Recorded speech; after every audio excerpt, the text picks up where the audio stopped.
Very much would like to introduce our next speaker. We are unfortunately running a little bit behind time, so I will do our best to keep to the time limits. Mr. Cavanagh has also kindly agreed, which I appreciate to keep to the limit too. Mr. Matt Cavanagh, ladies and gentlemen, is the Associate Director for the United Kingdom Migration Policy at the Institute for Public Policy Research. His area of expertise is migration policy, the policies of migration and defense, and security. From 2000 until 2003, Mr. Cavanagh worked for the Boston Consulting Group, and prior to this, as a lecturer in philosophy at St. Catherine's College in Oxford. He has a BA in PPE, BPhil in philosophy, and a DPhil in political philosophy from the University of Oxford.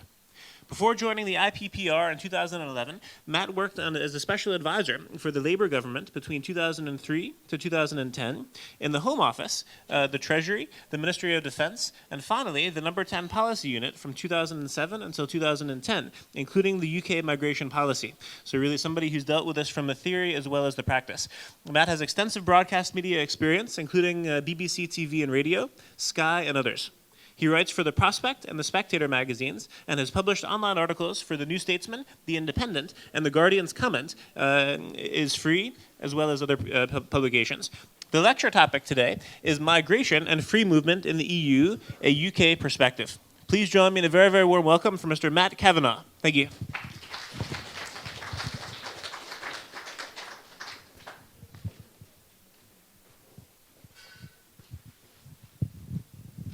Very much, and thank you for the opportunity to talk to you today.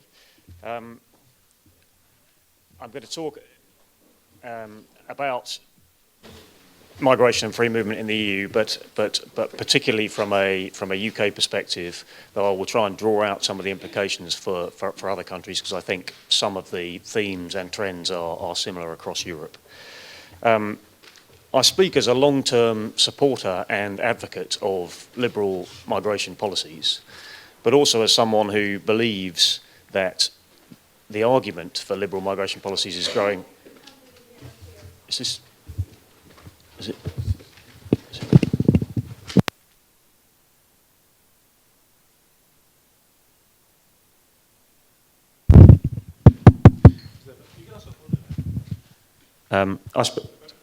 I speak as a long-term advocate of and supporter of liberal migration policies, but also as someone who believes that the case for such policies has grown increasingly difficult, and that supporters of liberal migration policies have made some important mistakes over the last few years, which I think we need to deal with.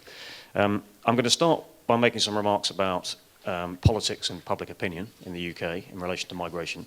Then I'm going to talk specifically about a few areas of the migration debate. First, the overall impact on the economy. Second, the different debates around low-skill and high-skill migration. Thank you. And then third, some of the non-economic arguments around migration, which I think are becoming increasingly important, and it's crucial that the supporters of liberal migration policies don't neglect these.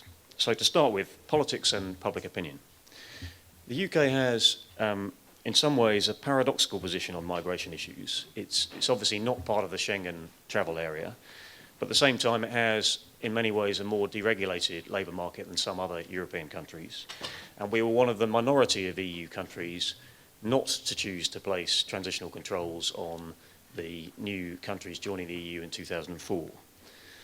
I would argue that this complex position reflects the political realities in the UK.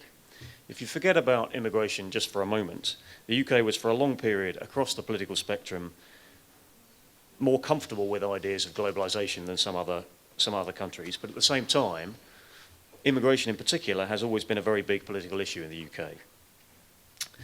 In the last decade, it's been a very high-profile issue, and even more so after the expansion of the EU in 2004. At the start of this year, some were arguing that perhaps it would drop away and become less important after the election, but if anything, it's remained just as high. It's never been, in the long-term series of surveys which ask people what do they think are the big 3 or 4 issues facing the country, it's never been out of the top 4, and it is once again at number 3, just below the economy and unemployment.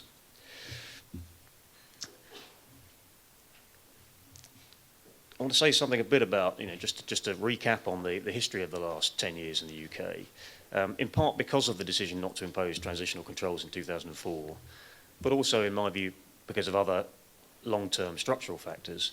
The UK has experienced very high level of migration over the last decade, including to many parts of the UK that hadn't previously experienced much immigration. Obviously, places like London and some other big cities have experienced migration for many decades. But in the last 5 years, there's been a lot of migration to other smaller towns and actually some parts of the countryside that have not experienced it before. One of the striking changes has been immigration from Eastern Europe. Poles, in particular, made up around 70% of the immigration from the new members of the EU in the last 5 years.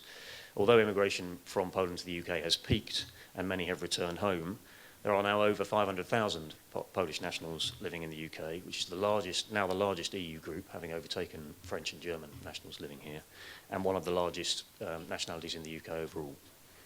All of this happened, this change in the shape of European migration to the UK happened in the context of historically high levels of immigration from the rest of the world to the UK. That was part of wider global trends. But it also came at a time when public attitudes to immigration were hardening, in particular against those migrants who were not working or were not working legally, but to some extent against all migrants.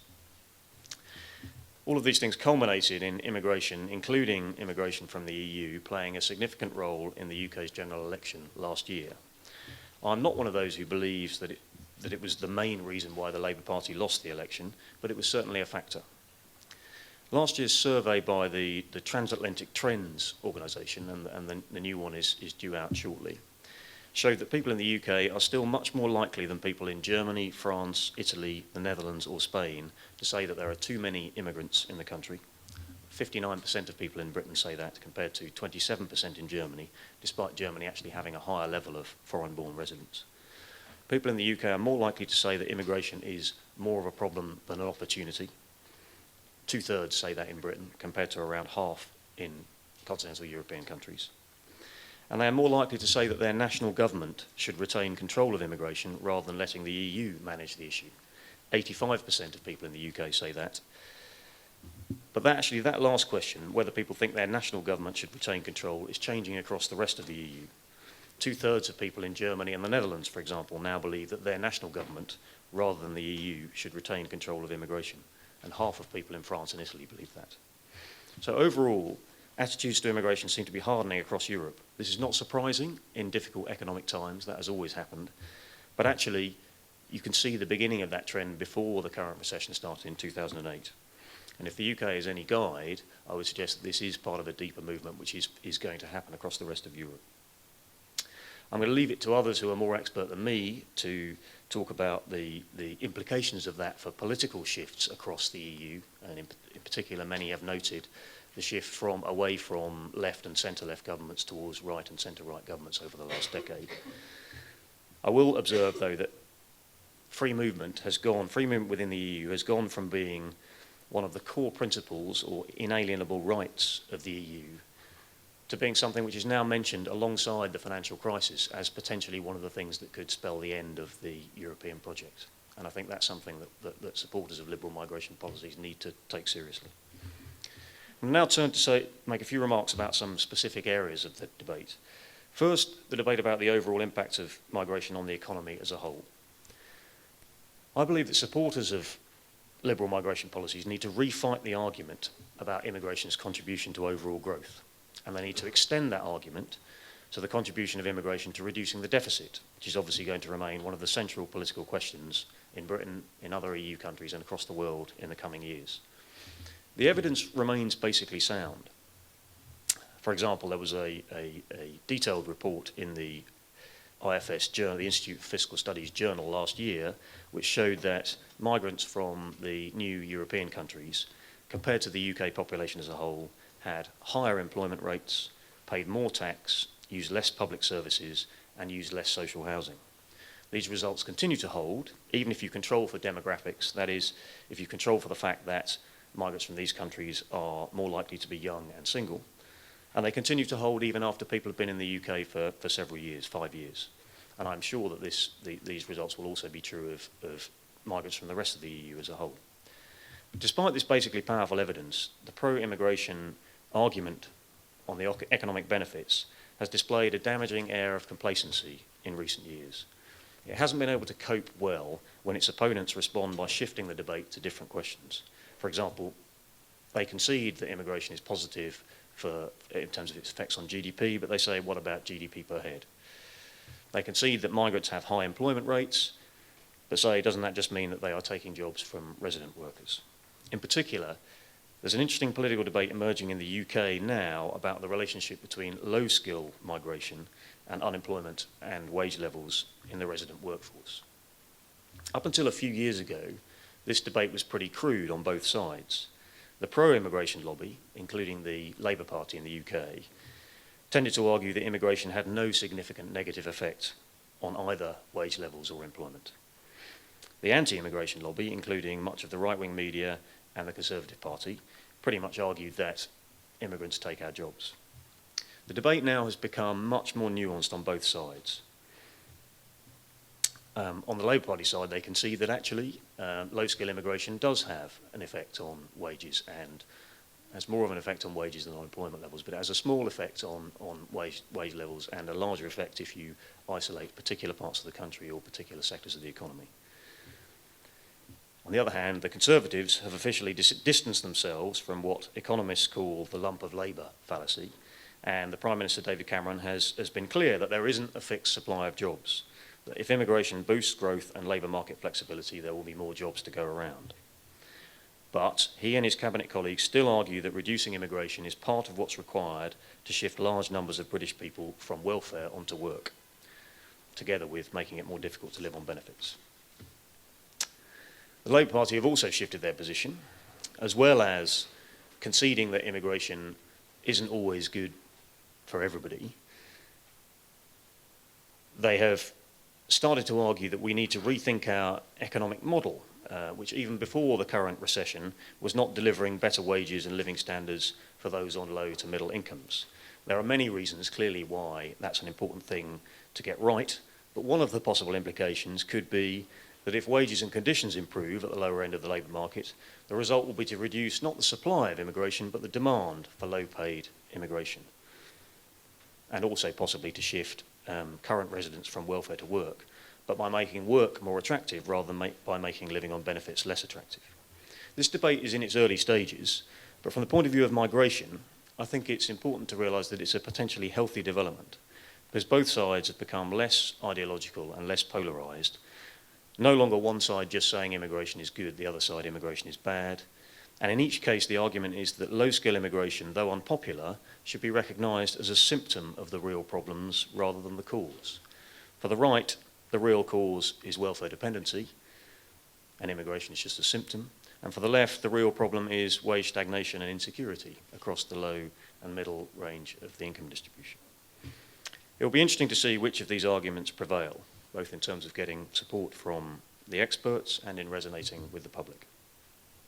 For the left, the challenge is how do we recast labour market regulation and welfare systems to make sure we are protecting people from the big risks, while at the same time remaining committed to an open economy and not regressing into protectionism or an inward-looking attitude.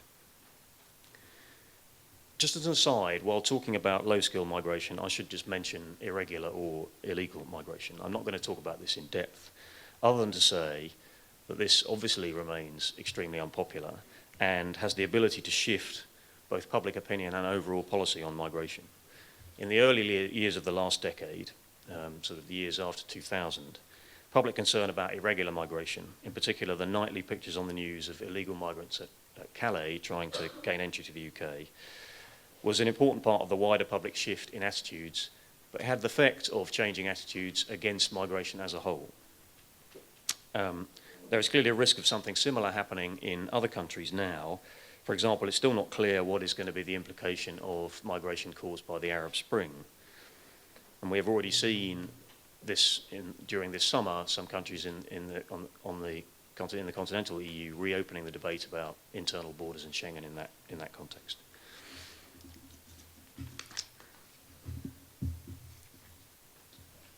But the main point I want to make here in relation to both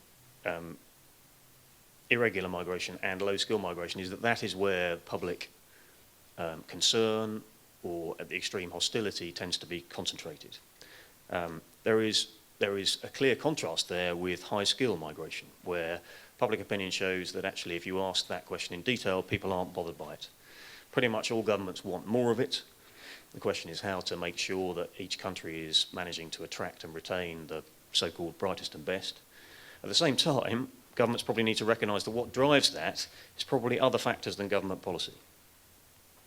The interesting question for governments is that whether the less liberal and more restrictive policies they're increasingly being forced into adopting, which are really not aimed at high-skill migration at all, might nevertheless end up having damaging knock-on effects on it. For example, the UK government is wrestling with how to implement its promise, which it made before the election, to cap overall net immigration.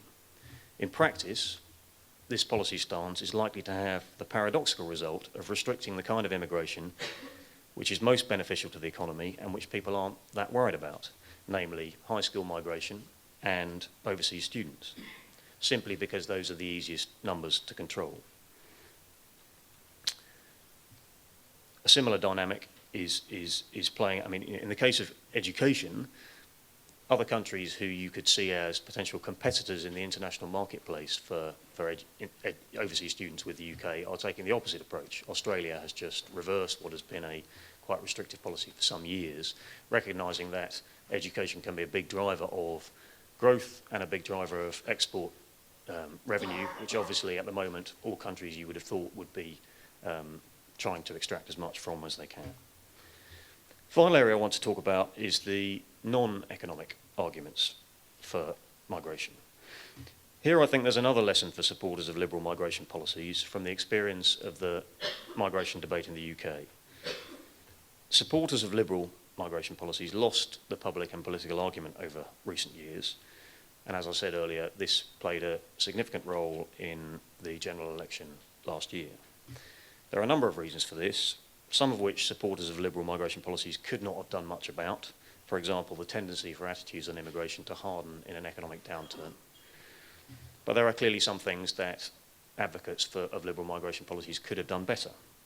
One was the complacency and lack of flexibility in the economic arguments, which I talked about a minute ago. But another was the failure to realise that non-economic arguments were often as important or more important than economic arguments. The first of these, or at least arguments which aren't about the overall impact on the economy, the first of these was the local impact of migration on housing, infrastructure, public services, and so on. I would suggest that supporters of liberal migration policies need to consider whether more needs to be done in this area. For example, whether they should support more restrictive reciprocal rules across the European Union on access to public services and benefits for migrants as the price of retaining or rebuilding public support for a broadly liberal policy on free movement to work. The second area is the argument over culture and community. In the UK, supporters of liberal migration policies tend also to be personally comfortable with diversity, multiculturalism and globalisation. But they need to understand that this is a minority view in the population as a whole. A report earlier in the year in the UK divided the population into 4 quarters. 1 quarter positive about immigration, 1 quarter pretty much implacably opposed to immigration, and the middle 50% potentially supportive, but currently either opposed or worried. And they are worried as much about the effects on culture and community and ways of life as they are about economic factors around wages and jobs. Forthcoming research by some of my own colleagues at the Institute for Public Policy Research is looking across Europe at the drivers of political shifts over the last few years and trying to explain the relative lack of success of left governments and whether some of these cultural arguments as well as traditional socio-economic arguments have been significant in that shift. The point I want to make today is that these are the kinds of concerns which advocates of liberal migration policies need to address if they want to retain or rebuild public support for those policies. So to sum up, despite staying out of the Schengen system over many years, when it came to accession in the expansion of the EU in 2004, the UK took a stance towards the liberal end of EU labour migration policy. Most economists, I think, would still argue that the lasting effects of that stance on the labour market were broadly positive. But it's clear to me that the lasting political effects were definitely negative, not just for the government who took that position, but for the cause of liberal migration policies in the future. The lesson I take from this is that supporters of liberal migration policies need to engage in the public debate much more realistically and in a much more politically aware manner. It is no longer enough, it is no longer good enough, if it ever was, simply to say to people, trust us. It's no longer good enough for the experts to say to people, trust us, immigration is good for the economy, and that's all you need to worry about. Thank you.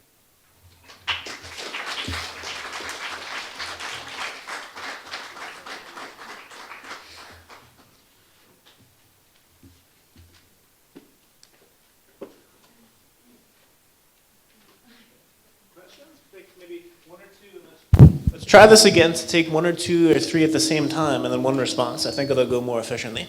I do want to give you all a chance to obviously raise your questions and comments. Who would like to go first? Okay, please. Hi, my name's Jessica Walker. I wondered if you might speak briefly to the difference in perception between immigrants from Europe and the cheerful Aussie expats, perhaps in terms of the oppression of language used, or however you like. Okay.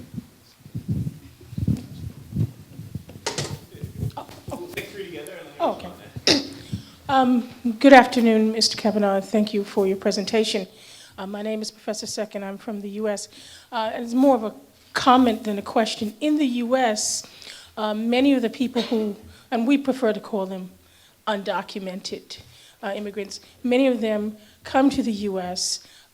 Because their economy has been destabilized by certain things like NAFTA and CAFTA, et cetera, which lessens the opportunities for individuals. And so they, in turn, come to the U.S. in an effort to make a better life. And the reality is most people just want to have their children have a better life than they had. The final question, and then we'll come back. Hi, thanks very much for your talk. My name's Eric Labelle-Estaf. I was just wondering if you'd given any thought to the extent to which, because early on in your talk you spoke about how political actors tend to frame the debate in economic terms, and I was wondering if you'd given any thought to the extent to which that